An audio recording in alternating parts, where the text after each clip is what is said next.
नमस्कार दोस्तों, आज इस वीडियो में मैं आपसे डिस्कस करूँगा 17 फरवरी के जो भी इम्पोर्टेंट आर्टिकल्स हैं और न्यूज़ हैं उसके बारे में।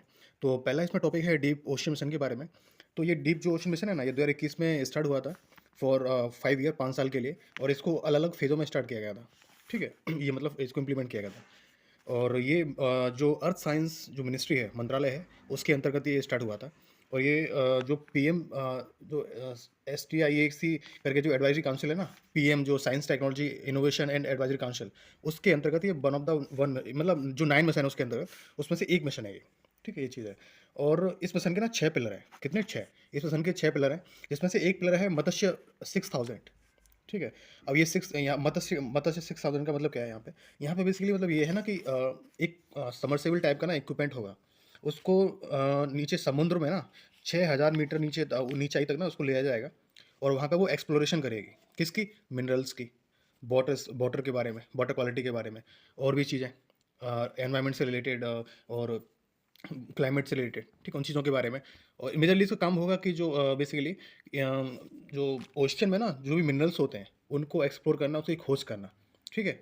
For to use in different technology, advance technology, उस चीज़ के लिए। और इसको इस मत्स्य 6000 इसको डेवलप किसने किया है? तो इसको डेवलप किया है बेसिकली क्या national institute of for ocean and technology के द्वारा, ठीक है? और इसमें बेसिकली हो गया ना, इस सबमर्सिबल जो इक्विपमेंट होगा उसमें उसमें बैठेगा 3 लोग उसमें बैठ के जाएँगे नीचे, ठीक है? इसलिए उन लोगों को जैसे हम लोग जो स्पेस में लोग जाते हैं उनको एस्ट्रोनॉट बोलते हैं। तो जो अब लोग क्योंकि ये लोग समुद्र में नीचे पानी में जा रहे हैं, तो इनको एक्वानॉट्स बोलेंगे। एक्वा मतलब पानी, वाटर। तो इनको एक्वानॉट बोला जाएगा और ये जो सबमर्सिबल है बेसिकली ये बनी होगी टाइटेनियम एलॉय से, ठीक है? टाइटेनियम से बनी होगी बेसिकली ये। और और इंडिया ना, अगर इंडिया इस मिशन को ना सक्सेसफुली इंडिया इसको ना लॉन्च कर लेती है, एग्जीक्यूट कर लेती है, तो इंडिया छठवीं ऐसी कंट्री होगी जो जिसने ये मिशन ना चलाया है, जिस इस कंट्री में मिशन आया है। पहली जो कंट्री थी वो थी अमेरिका, यूएसए, दूसरी थी रशिया, तीसरी चाइना, चौथी फ्रांस एंड जापान। उसके बाद अभी इंडिया हो जाएगी अगर इंडिया इसको सक्सेसफुली इंप्लीमेंट कर लेती है, बेसिकली एग्जीक्यूट कर लेती है। और इंपॉर्टेंट चीज़ आपको देखो ये समझना ये है इसमें कि मैंने जब भी देखा ना कि जो भी साइंस से रिलेटेड और स्पेस से रिलेटेड, डिफेंस से रिलेटेड और न्यूक्लियर एनर्जी है, मतलब साइंस और टेक्नोलॉजी के एप्लीकेशन और साइंस और टेक के मामले में ना, ये जो यूएस आप जनरली ना 3-4 कंट्री जरूर देखोगे, जैसे अमेरिका है, चाइना है, फ्रांस है, जापान है, रशिया है। रशिया ऑल्दो अभी रशिया उतना बराबर काम नहीं कर रहा है, उसकी इकोनॉमी बराबर काम नहीं कर रही है। लेकिन फिर भी ना, जब यूएसएसआर था ना, रशिया मतलब रशिया का जो कि जो पेरेंट कंट्री थी यूएसएसआर, तो जब वो थी ना, तो उस टाइम पे ना रशिया में, यूएसएसआर में साइंस के मामले में, स्पेस के मामले में, डिफेंस के मामले में काफ़ी एडवांसमेंट हुआ था और वो कंट्री उस कंट्री ने काफ़ी डेवलप किया था। तो ये चीज़ है। तो मैं आप देखो ना, जब इस इन पर्टिकुलर कंट्री में ना, जैसे फॉर एग्जांपल चंद्रयान में ना साउथ पोल पर कोई भी मिशन भेजने वाले रोवर लैंडर को मतलब उतारने वाले, लैंड करने वाली ना, यही कंट्री हैं। जैसे यूएसए है, रशिया है, चाइना है और अभी चौथा इंडिया बना था।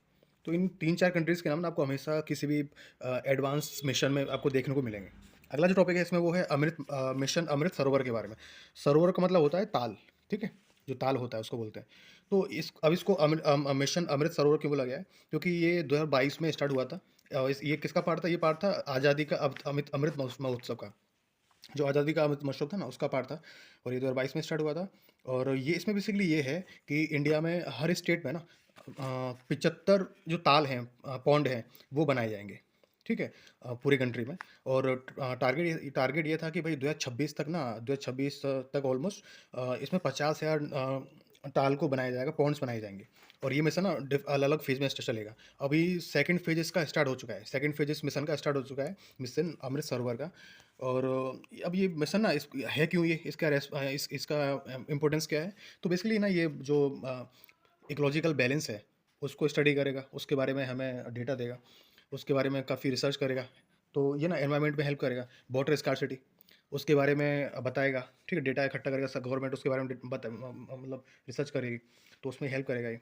और अब इसमें सब लोग काम करेंगे, पॉन्ड को ना डिग करेंगे, खोदेंगे, तो बहुत सारे लोगों को ना मनरेगा के अंतर्गत लोगों को एम्प्लॉयमेंट भी मिलेगा, काम भी मिलेगा। अभी डेटा ये है कि अभी तक 2025 तक ना पूरे इंडिया में 68,000 पॉन्ड्स ना बन चुके हैं, कंस्ट्रक्ट हो चुके हैं ऑलरेडी 68,000। तो इसलिए ना ये मिशन ना अभी न्यूज़ में आया है ठीक है, ये चीज़ है। तो इसमें आपको बहुत कुछ इंपॉर्टेंट चीज़ यही ध्यान रखनी है। एक तो मिशन अमृत सरोवर, ये पार्ट किसका था? आज़ादी का अमृत महोत्सव, ठीक है? 2022 में ये आया था। और इसमें इनका एम क्या था? इसका एम था कि हर डिस्ट्रिक्ट में 75 पॉइंट बनाना, ठीक है? और 2026 तक 50,000, अभी 68,000 तो ऑलरेडी हो ही चुके हैं, ठीक है? दूसरा, इससे क्या फ़र्क पड़ेगा? इससे जो इकोलॉजिकल बैलेंस है, वाटर स्कार्सिटी है, इनके बारे में हमको नॉलेज मिलेगी। गवर्नमेंट डेटा इकट्ठा करेगी, ठीक है? तो वो चीज़ था। अगला जो टॉपिक है वो वीर सावरकर के बारे में। वीर सावरकर आपको जैसे पता है ना, थोड़ा सा कंट्रोवर्शियल पर्सनालिटी है। और हमारा जो भी फ्रीडम स्ट्रगल रहा था उसमें एक थोड़ा सा एक कंट्रोवर्शियल पर्सन रहे थे ये, ठीक है? अब इनके बारे में थोड़ा हम स्टडी कर लेते हैं कि इनका कंट्रीब्यूशन क्या था और इन्होंने क्या काम किया, इनके पॉलिटिकल जो करियर था उस टाइम पे, ब्रिटिशर्स के टाइम पे, कॉलोनियल टाइम पे। तो उसके बारे में हम लोग स्टडी कर लेते हैं। पहला था ना कि इन्होंने एक जो मित्र मेला करके पेरेंट ऑर्गेनाइजेशन थी, मित्र मेला, तो उसका ये पार्ट थे। और वही मित्र मेला 1904 में उसका नाम चेंज हो जाता है और वो बन जाती है अभिनव भारत सोसाइटी। और ये अभिनव भारत सोसाइटी ना वीर सावरकर ने ही इसको लॉन्च किया था। सॉरी, इम्प्लीमेंट किया था। किसके साथ मिलके? इनके बड़े भाई थे गणेश वीर सावरकर, ठीक है? उनके साथ मिलके, सॉरी। उसके बाद ना इन्होंने ज्वाइन किया था इंडिया हाउस को। इंडिया हाउस बेसिकली लंदन में एक ऑर्गेनाइजेशन थी जिसको इस्टेब्लिश किया था श्यामजी कृष्ण वर्मा ने 1905 में। श्यामजी कृष्ण वर्मा ने उसको इस्टेब्लिश किया था, इंडिया हाउस को, जिससे बाद में वीर सावरकर ने क्या बोलते हैं, ज्वाइन किया उसको, ठीक है? 1906 में इन्होंने एक लंदन में ही एक ऑर्गेनाइजेशन बनाई, एक सोसाइटी बनाई जिसका नाम था free India society. Free India society. तो अब इनके बारे में थोड़ा हम पढ़ लेते हैं और कुछ एक्स्ट्रा। जैसे ना एक इनके बारे में चीज़ फेमस है, एक एस्केप स्टोरी इनके बारे में फेमस है, कैसे ये बच निकले थे जब इनको ना इनके ऊपर चार्ज लगे थे, इनके ऊपर केस चला था, चार्ज लगे थे। किस किस वजह से चार्ज लगे थे इनके ऊपर चार्ज लगा था, केस बना था कि भाई इन्होंने ना एंटी स्टेट एक्टिविटीज़ की हैं। मतलब जो ब्रिटिशर्स थे, इंग्लैंड थी, ब्रिटिश जो रूल था उनके खिलाफ ना काफ़ी कुछ बोला है इन्होंने। उस टाइम में जो ब्रिटिश गवर्नमेंट थी इंडिया में, उसके खिलाफ गलत बयान दिए हैं, भड़काऊ बयान दिए हैं, ठीक है? उस तरह का। तो इनके ऊपर सेडिशन का चार्ज भी लगा था, ठीक है? और चार्ज लगा था कि इन्होंने मर्डर किया है एक नासिक के जो मजिस्ट्रेट थे उस टाइम पे, एएमटी जैक्सन करके, उनका मर्डर किया था। तो मर्डर किया है, ये उनके ऊपर चार्ज लगा था। और इसके लिए ना इनको 1910 से लेके 1937 तक ना इनको जेल में रहना पड़ा था, ठीक है? अब इसके इनके इनके बारे में एक स्टोरी है प्रॉपर। वो स्टोरी ये है ना कि जब इनको ये जब लंदन में थे, लंदन में इन्होंने जब फ्री इंडिया सोसाइटी इस्टेब्लिश की थी 1906 में। और उसके बाद जब ये लंदन में थे ना, तो जो भी चार्जेस इनके ऊपर लगे थे, तो फिर इनको इंडिया लाया जा रहा था। लेकिन ये क्या हुआ था कि जिस शिप से इनको इंडिया लाया जा रहा था, उस शिप से ये भाग गए उतर, ठीक है? और ये तैरते-तैरते फिर जो फ्रांस था ना, फ्रांस फ्रांस जो कंट्री थी, तो वहाँ पे एक मार्शे मार्से, इनकी स्पेलिंग पे मत जाना, इसको इसका जो प्रोनाउंसिएशन है वो इसको मार्से ही बोलते हैं। ये फ्रांस में है। तो मार्से तो एक्चुअली वहाँ पे ये वहाँ पहुँच गए उस कंट्री में, फ्रांस में। और जो किनारा है, कोस्टल एरिया है, वहाँ पे जाके ये बच निकले थे। लेकिन और ये जाके ना, ये फ्रांस की जो पुलिस थी, वहाँ का जो एडमिनिस्ट्रेशन था, उनके साथ उन्होंने मुलाकात की, वो उन्होंने इनको पकड़ भी लिया। अब दिक्कत तो ये हुई कि इनको लगा सावरकर को कि भाई मैं फ्रांस में को बोलूँगा भाई कि मैं इंडिया से हूँ, और ये लोग मुझे कैप्चर कर लेंगे, पकड़ लेंगे, और मैं इनसे फिर असाइलम मांग लूँगा इंडिया मतलब फ्रांस में ही। तो मैं इससे बच जाऊँगा कि भाई ब्रिटिशर्स मुझे जेल नहीं पहुँचा पाएंगे, ठीक है? इंडिया ले नहीं जा पाएंगे। लेकिन दिक्कत इनके साथ ये हुई थी कि जो फ्रेंच लोग थे ना उस टाइम पे, उनको इंग्लिश नहीं आती थी, ठीक है? तो ये अपनी जो बात थी ना उनको समझा नहीं पाए, ठीक है? और क्या हुआ कि ब्रिटिशर्स फिर जो फ्रेंच लोग थे, फ्रेंच जो सरकार थी, एडमिनिस्ट्रेशन था, उन्होंने इनको ये सोच के कि भाई ये ब्रिटिशर्स की जो शिप है वहाँ से उतरे हैं, और ये ब्रिटिशर्स के ही कोई मतलब जासूस हैं, कुछ इस तरह से इनको ब्रिटिशर्स के हाथ में पकड़ा दिया दे दिया, ठीक है? तो फिर इनको जेल में रहना पड़ा था। तो ये थोड़ा इनके बारे में इसके एक एस्केप स्टोरी है, कैसे बच निकले थे, ठीक है? उस तरह से उसके बाद जेल से आने के बाद इन्होंने ये एक इन्फ्लुएंशियल ऑरेटर बन गए, मतलब वक्ता बन गए, बोलने वाले, ठीक है? लोगों को इन्फ्लुएंस करते थे थ्रू देयर राइटिंग्स, राइटर बन गए। काफ़ी कुछ पैम्पलेट्स वगैरह, न्यूज़पेपर वगैरह, उनमें अपने जो एडिटोरियल्स होते हैं, स्टोरीज होते हैं, और चीज़ें होती हैं, उनको लिखने लगे। और इन्होंने जो हिंदू पॉलिटिकल यूनिटी थी उसकी बात की। इन्होंने हिंदुओं को बोला कि भाई आप यूनाइट हो जाओ पॉलिटिकली, आपको पॉलिटिकल पावर में आना है, और हिंदूज़ को, ठीक है? वो चीज़ है। और ये बाद में जब ये हिंदू सभा के प्रेसिडेंट थे ना, हिंदू महासभा के जब प्रेसिडेंट थे ये, तो इन्होंने बोला था कि मैं ना हिंदू राष्ट्र बनाना चाहता हूँ, हिंदू राष्ट्र। तो उन्होंने एक हिंदू राष्ट्र की बात की थी जब ये हिंदू महासभा के प्रेसिडेंट थे, मतलब ये हिंदू महासभा से भी जुड़े हुए थे। ठीक है, ये चीज़ है। इन्होंने जब 1942 में क्विट इंडिया मूवमेंट हुआ था, उसको भी क्रिटिसाइज़ किया था, उसके बारे में टिप्पणी की थी गलत, मतलब गलत बोल उनको, मतलब उनको पसंद नहीं था जिस द वे गांधी जी ने वो पूरा जो मूवमेंट था उसको कंडक्ट किया था, जिस तरह से उन्होंने पूरे मूवमेंट को कंडक्ट किया, उनको ये पसंद नहीं था, ये चीज़ था। क्योंकि गांधी जी ने बोला था कि मूवमेंट में ना कोई बैलेंस नहीं होना चाहिए। All the way end of the day balance उसमें हो गया था। बट ये, लेकिन ये चीज़ ना सावरकर को पसंद नहीं आई थी। ठीक है, बाद में इन्होंने ना रिज़ाइन भी कर दिया था, फिर हिंदू महासभा से इन्होंने रिज़ाइन कर दिया था, ये चीज़ था। अब इन्होंने ना, इनकी कुछ राइटिंग्स हैं जो क्या बोलते हैं, क्या बुक्स हैं, जैसे इन्होंने इनका एक वर्क है the Indian war of independence, जिन्होंने लिखा था 1857 की जो क्रांति हुई थी, रिवॉल्ट था ना, उसके ऊपर। 1857 में जो रिवॉल्ट हुआ था, मंगल पांडे वगैरह जो मतलब जिनके बारे में चीज़ें हैं, वो इनकी एक बुक थी, किताब थी। ठीक है, ये चीज़ था। और उसमें इन्होंने जो 1857 की क्रांति है, उसको फर्स्ट वॉर ऑफ इंडिपेंडेंस भी बोला था, कि ये पहला वॉर है इंडिपेंडेंस के, स्वतंत्रता के लिए। ठीक है, ये चीज़ है। इनको 2 बार ना जेल में भेजा गया, इनको 2 बार उम्र कैद की सज़ा सुनाई गई थी। ठीक है, और इनको बाद में भेजा गया सेलुलर जेल में, जो कहाँ पे, अंडमान निकोबार में, जिसको काला पानी की सज़ा भी बोलते हैं, काला पानी की सज़ा। ये हुई थी उनको 1911 में। ठीक है, ये चीज़ है। तो ये पूरा उनके बारे में था, सावर के बारे में। वैसे ये थोड़ा कॉन्ट्रोवर्शियल विषय है, क्योंकि जब गांधी जी की भी डेथ हुई थी, तो ये इनका नाम आया था उसमें, ये मतलब ये एक तरह से न्यूज़ में थे उस टाइम पे, लोगों के जवान पे थे। ठीक है, ये चीज़ है। बट छोड़ो, अगला टॉपिक है, इसमें हम लोग बात करते हैं ब्लू वीज़ा के बारे में। एक्चुअली जो यूएई है, इस मतलब कंट्री है, वो ब्लू वीज़ा इशू करती है। तो ये ब्लू वीज़ा किसके बारे में, उसको थोड़ा पढ़ लेते हैं, वही इंपॉर्टेंट है बस। ये ब्लू वीज़ा बेसिकली क्या है ना, 10 साल का रहने को मिलता है, परमिट मिलता है। किन को मिलता है?